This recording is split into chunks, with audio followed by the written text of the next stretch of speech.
How to transfer money from Cash App to bank. Hi everyone, welcome back to a new video. In this video, we're gonna learn how we can transfer balance from Cash App to bank. So without any delay, let's start with the process on how we can do that. But before that, don't forget to hit that like, share, and subscribe icon.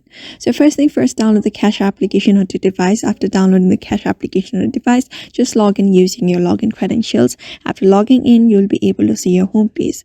So here, you're just gonna head over to your profile at the top right. After heading up to your profile, here you'll be finding a bunch of options. So you're just gonna scroll down a bit until you are able to see link banks option. Just click on link banks and you're gonna link your bank here.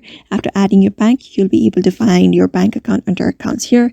After that, you just need to continue with the process and select your institution, your bank account, and go on with the process, and you'll be taken back to the home page. After that, just go on with cash out process. Just add the cash that you want to add, like how much balance you have. You may just adjust your cash possible. After that, cash out. Just click on cash out, and when you cash out, if you instantly want it to be cashed out, you just need to tap on instant, and 0.25 cent fee will be deducted from your account. After that, your money should be transferred. Otherwise, you can select the standard Friday option and your money will be transferred without any fee. And that's basically what you do in order to transfer your money from Cash App to bank account. So therefore, I hope this video was helpful to you, and thank you for watching this video.